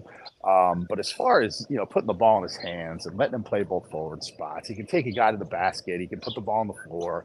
He really does it all at his size. And he's definitely a first guy off the bus. Wait until you see this guy in person. He looks like a divorced father too. He's just like a grown man. Yes. And Indiana has maybe the most important piece yet, a fifth-year senior point guard running the show for them. How important is that, having that piece with a lot of these younger guys around him? Yeah, that's what I always call the Bill Self formula, right? Is he'll have a few really talented freshmen, and then there's always 2 or 3 veterans, most times a point guard, when he's going to win the national championship. And those are the years that he does it. And I think it's a winning formula if you can perfect it. It's really hard to do, to strike that balance in this day and age of the transfer portal. But if you can get a veteran point guard, you can surround him with talent, you can go a really long way. And I think that, Bill Self will tell you himself, that's how he does it. In his best years. Rob Cassidy, National Director of Recruiting from Rivals, with me now. And I'm out of the prediction game, but it's just too hard to resist doing it for fun. But the only thing I can say about the Big Ten right now is I like Indiana where they are now, and I like them up there with Purdue. I don't know. I still have Michigan State. I'm going to have them on a line by themselves for the moment, but I've got Purdue and Indiana A and B right there. Yeah, I think that's fair. I haven't had a chance to really. It's been so hectic for me, and you know how everybody's roster's in flux. Outside of those top three, I haven't really had a chance to sit down and look at who even plays for who anymore, because I know that Michigan is kind of in shambles. I think that yeah, I agree with those top three without sitting down and really digging into everybody's roster. It's just so hard for somebody in my shoes right now to keep up with everything until it's all over. And then I could sit down and look, oh, he landed there. Because I'm sure I've missed some transfers just being on the road and looking at high school kids the last 3 weeks, that it's been tough to keep up. It changes by the minute. Yeah, you stop at McDonald's for lunch and it's changed when you come out. They have a completely different team. I mean, think about Kansas has 8 new faces. Indiana has 7 new faces. Both of those are more than half of your scholarship allotments. No, it's crazy because every single fan base at the beginning of the year is like, oh, we're doomed.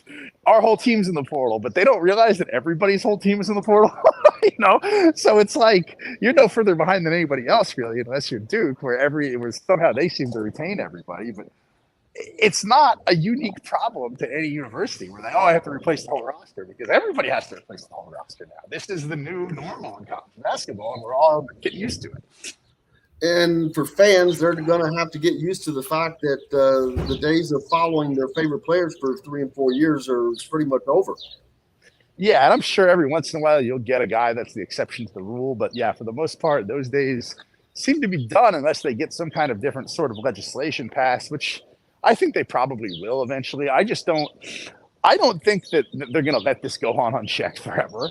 Just because, it is good for the players, and I support the players' ability to transfer and make money, but it's not particularly good for the sport, I don't think, as far as following favorite players and things like that.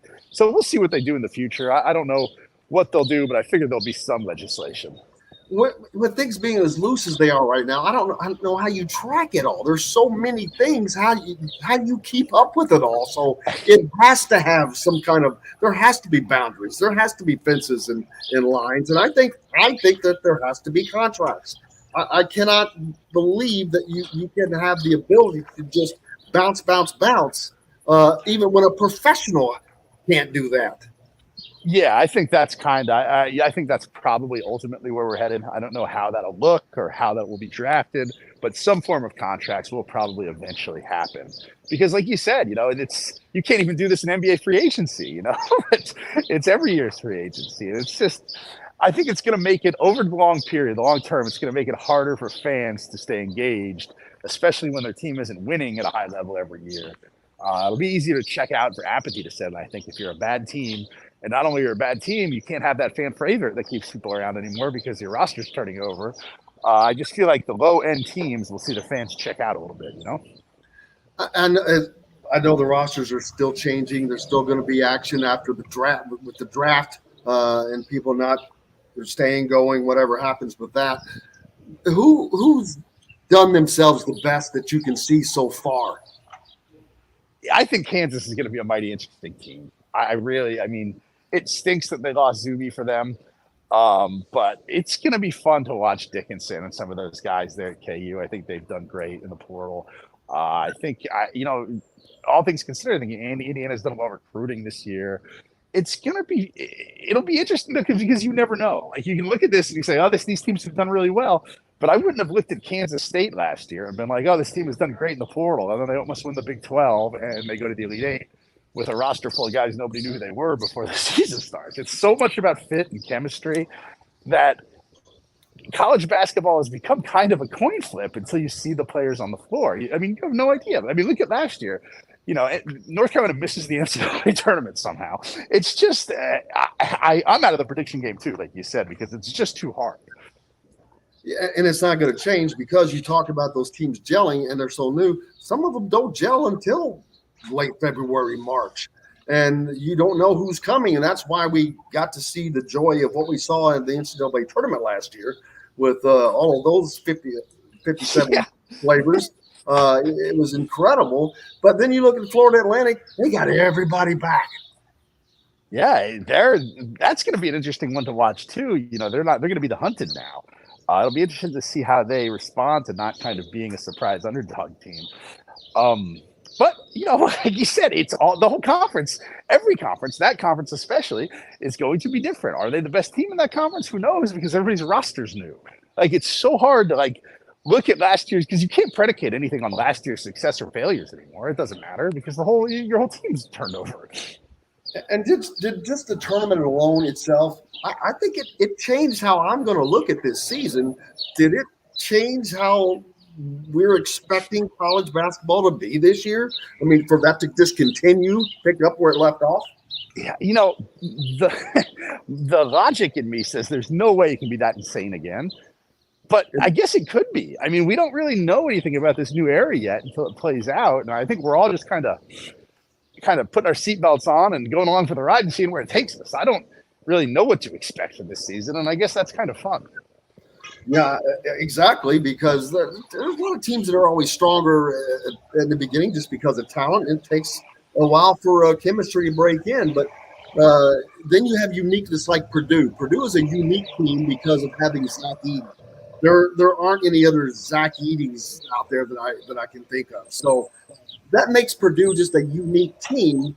Doesn't make them great. It makes them unique.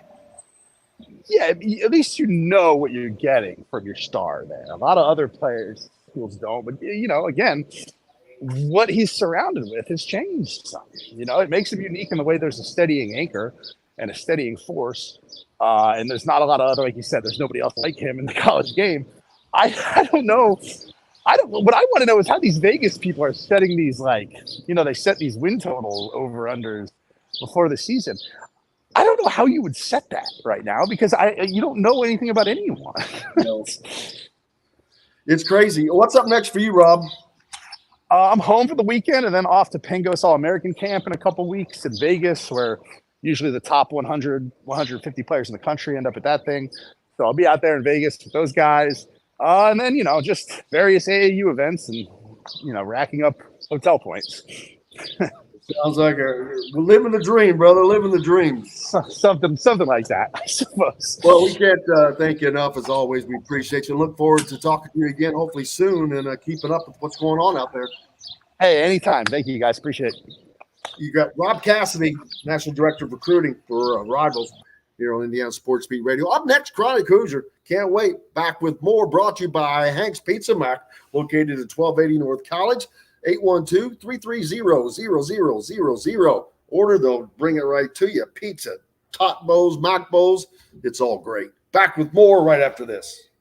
We'll be right back to the golf club at Eagle Point Studios for more Indiana Sports Beat Radio with Jim Coyle, presented by Endeavor Hospitality Group and Andy Moore Honda of Bloomington. If you're in the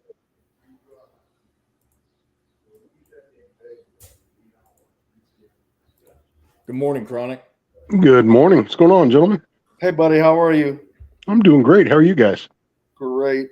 We got a bunch of stuff over here. Let's see. How can I pull this?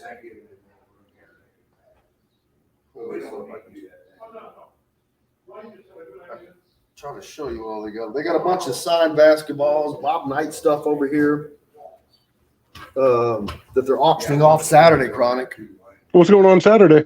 They're just doing an auction. All that. Dave Pratt, his name is Dog Shack Dave. He used to have a hot dog stand out here. Yeah. Passed from cancer 2 years ago, and his wife's going to move to Fort Wayne. And he's got like a bunch of basketballs, footballs that are signed, posters, and things like that. Is it online? Or are they doing it in person? Where's it at? It's in person at here at Eagle Point. I'm getting ready to try to pull up our link to show you, so I can go live just to show you. Shit, where's our link? Oh, let me put this. Mute my mic or more so the sound.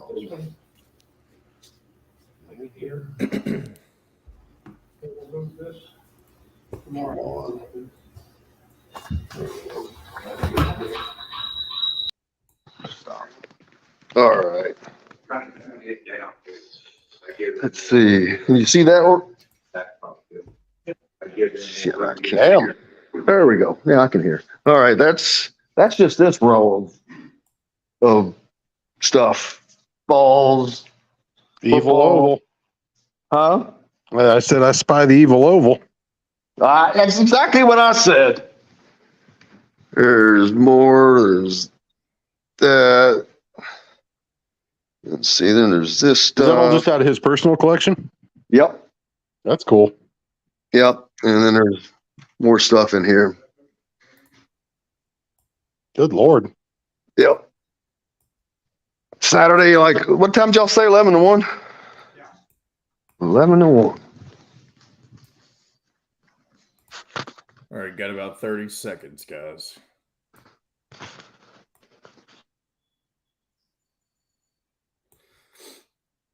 The Hospitality Group, launched from the previous staple in Bloomington, the former Function Brewing, Metalworks Brewing Company is the culmination of a passion for beer, food, and custom metal art. Check out their custom growlers. Metalworks Brewing Company has an updated menu, new brews, and will be offered in all Endeavor Hospitality restaurants. Come taste with Dr. Hops' Brewing. Metalworks Brewing Company. Bring your passion and your thirst. This segment is brought to you by Andy Moore Honda of Bloomington.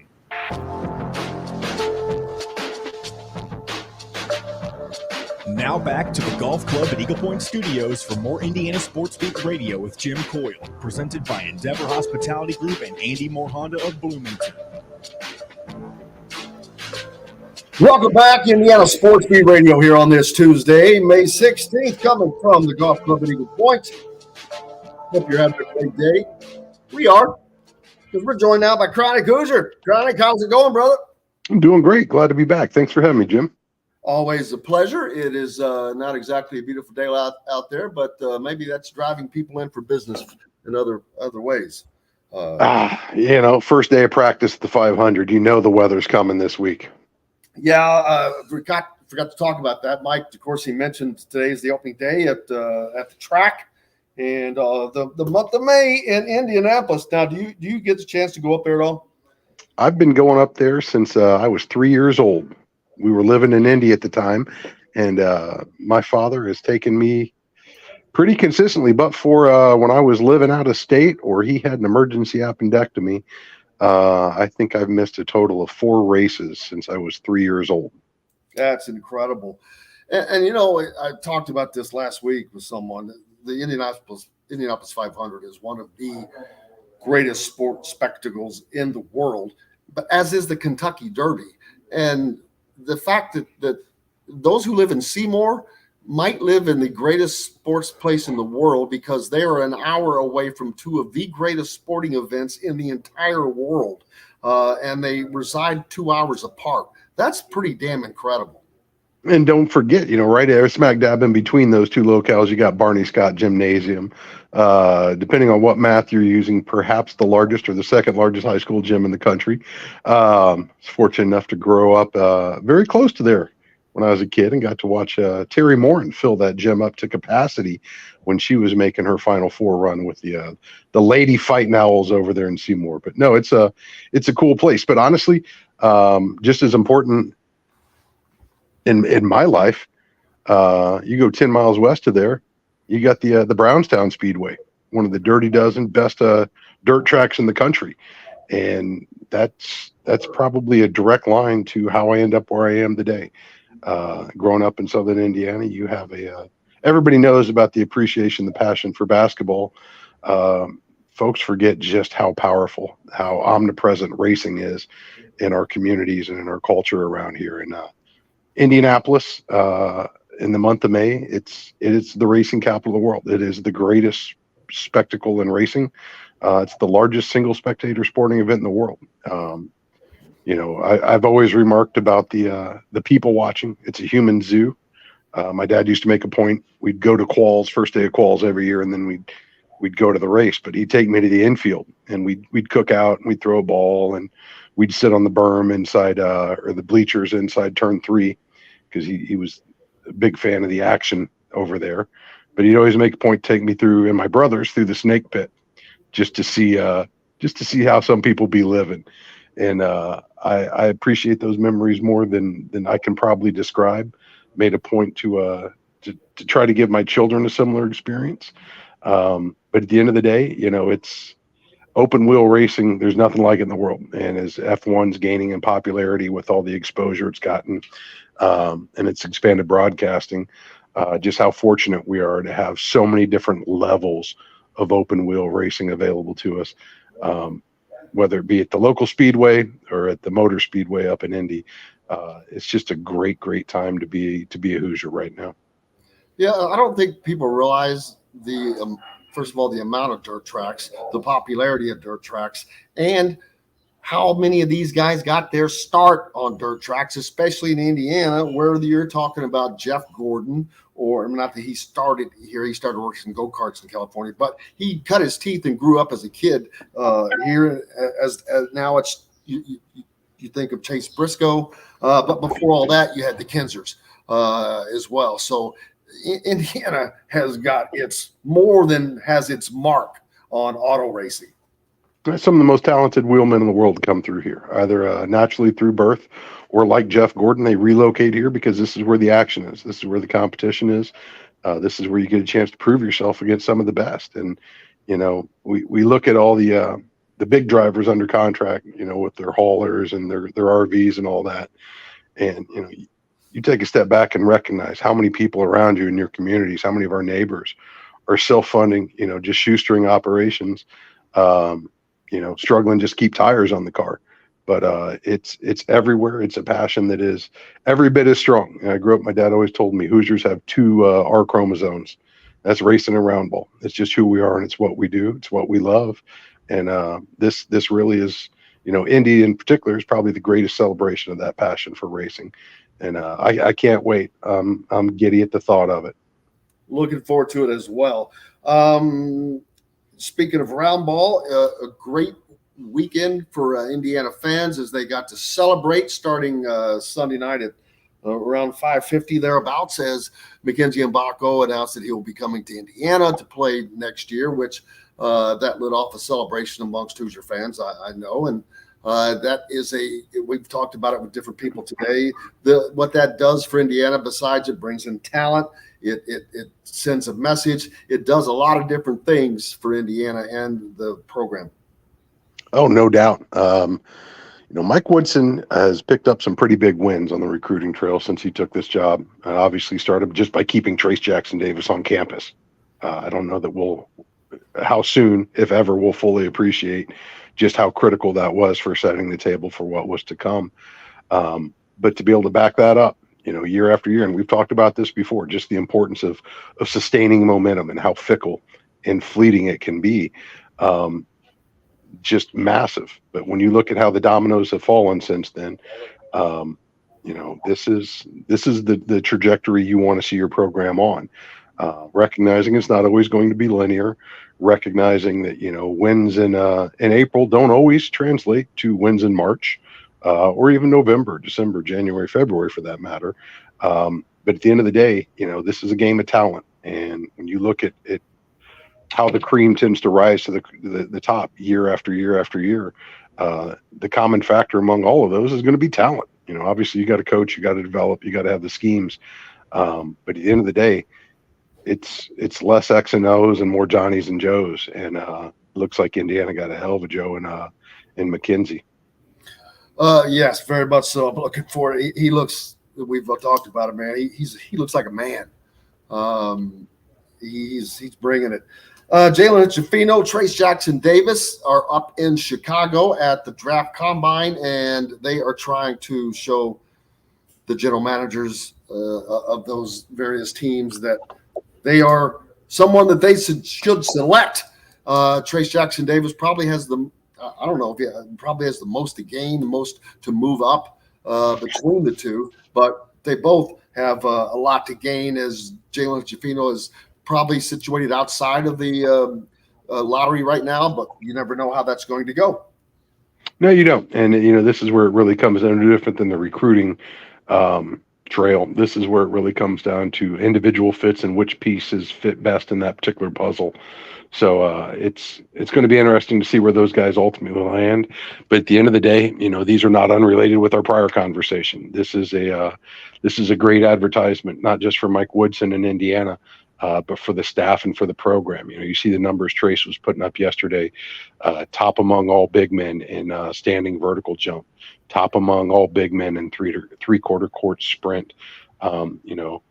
Cliff Marshall and the work these guys do in his lab in the weight room, and the ability to get these guys physically ready for the level of competition in the NBA is what you're selling on the recruiting trail. Obviously winning games and titles and all that is attractive as recruits, but at the end of the day, it's what can you do for me individually? It's great to hang banners for the program and put trophies in the case, but these guys are all aspiring professionals. They want to maximize their skills while they're here and put themselves in the best position for success. So when you see, I think this class in particular, this draft class, is about as great as you could hope for Indiana, aside from having your entire starting roster getting the call up. But to have a 4-year senior who's worked his way through the program, go up there and open some eyes, and then to take a one and done and have him put him in a position where he's going to, potentially get picked in the first round. You couldn't produce a better recruiting brochure, quite honestly, because whether you're chasing the 5-star guys or the 3s and the 4s, who are going to be 2, 3, 4-year guys, you want to be able to show all of them why this is the place to be to make that leap to the next level. So perfect package for Mike Woodson and his staff as they're continuing to hit the trail here during the summer circuit. Trace Jackson-Davis has an opportunity to improve his stock, and that will basically involve just hitting jump shots, showing that he can do that. There was our friend Dustin DePerick put out a tweet showing Trace Jackson knocking down some threes up in the camp. So it's obviously he has the ability. A lot of times I think it's the confidence, but if he can do that, then he can definitely improve his draft stock quickly. No doubt. And I've already got a couple of messages here in the last 24 hours. Where was that last year? Where was that the year before?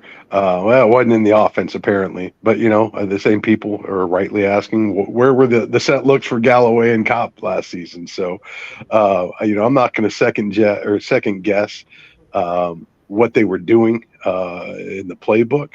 I think he was trying to cook as best he could with the ingredients he had on hand. But as you look forward, with what they've got coming back, what they've got coming in, and who they're going out after in the classes to come, I'm expecting to see, a little more versatility from pretty much everybody on the roster. This is kind of that positionless basketball, the NBA style that everybody's either bemoaned or begged for, quite honestly, over the last several years. But when you look at the tournament, what separates these teams? Length, athleticism, dynamic players, guys that can play multiple positions, defend multiple positions, and score in multiple different ways.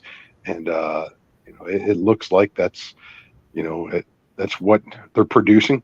Trace certainly showed a lot of that, and I think the underrated element to what he's offering, what his prospects are, that kid's motor is just unreal. You think about Thomas Bryant when he made the jump to the NBA. A lot of folks similarly questioning, is he big enough to play in the league? Does he have the skill set to play in the league?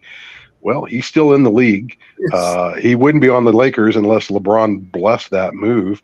And it's in no small part due to the fact that the guy is an absolute maniac inside. He has the heart of a lion and just competes, physically competes with a motor that's unparalleled. And as a coach, you can coach up a lot of things, but you can't coach his effort. So to see the guy go up there and show out like he did his entire career at IU, quite honestly, it makes this Hoosiers heart feel really warm and fuzzy. That just made it aware to me that there is a possibility of 2 Indiana big men facing off in the NBA Finals. Yeah. I mean, that would be – there's no guarantee that happens, but that would be kind of ironic for the two big men to be in there from Indiana, not a guard out of his forward, but the big man, which is where Indiana was kind of building their bread and butter for a while. They seem to have been most consistent at that spot, at least over the last decade or so. When you look at Cody, Noah Vonleh, Thomas Bryant, TJD now, putting a lot of tall talent in there. Absolutely. And so now we look forward to what's coming up this spring. We got the 500 that you're looking forward to. What is the funnest thing? Do you go to just the race? Do you go to carb day quals? What do you go to? So this year it looks like I may be able to steal a practice in next week, but I'm not going to be able to make quals. Wife's out of town, and I got to man the fort with the kids. But this is a big one for us this year. This year, we picked my dad up in Columbus. He's coming from down south, so we drive over from Bloomington to Columbus. And then they leave him. Am I still here? Yeah, my phone timed out. No, we take the shuttle from the airport in, get that VIP treatment, drops you off right there in the short chute between 1 and 2. But this is the first year I ain't going to be doing the driving. My daughter, she's 1 month, 5 days away from getting her license. She's on her permit, so she's going to get her first taste of I-65 as well as 465. She's going to drive us up, and we're going to go sit in the B stand up in the shade with my pops. So looking forward to that for a number of reasons, not the least of which, though, because I don't have to do the driving, which means I get to have a little bit more fun at the track while still being a suitable parental escort on the way home. But I'll tell you what, before then, I'm eyeballing this weekend here with IU baseball, finishing up the Big Ten season, positioning themselves for the NCAA tournament. But they're in the hunt for the Big Ten title this season. So massive weekend in Bloomington. They got their last home game, I believe, tonight, if I'm not mistaken, before they go on the road to finish up. Is that Northwestern where they playing at this weekend? Michigan State, I think. Michigan State, that's right. That is right. They're up in East Lansing with the chance to claim at least a share, if not the outright Big Ten title. So where are they in the standings right now? I haven't checked with Maryland. They were tied as of, I believe, Sunday night. No kidding. Hold on, I'll pull it up right now. Maryland scored. Maryland just went off on that series. But then again, Indiana this weekend, for those of you that didn't see, set a series record against Purdue with the most runs scored. As just in the first game alone, they had 25 hits and produced 26 runs with that. So they just destroyed the Boilermakers over the weekend on the diamond. Yeah, Indiana's sitting in a dead tie at 15-6 in conference with Maryland right now. Hoosiers are riding a 7-game winning streak in conference, and like I said, chance to lock up a title here this weekend. So, unfortunate softball couldn't do it in the Big Ten tournament up in Champaign. Brutal. I watched that game. I watched the entire game. It was so brutal at the end of that. Man, to give it up at the bottom of the 7th. And after a hell of a game defensively and on the mound, it just it wasn't enough. But the Hoosiers have a chance to put two Diamond Dogs in the NCAA tournament this year. So big things happening over there on the north end of 17th Street with a lot still left to play for there. So it's always kind of weird. You start drifting further and further away from grad.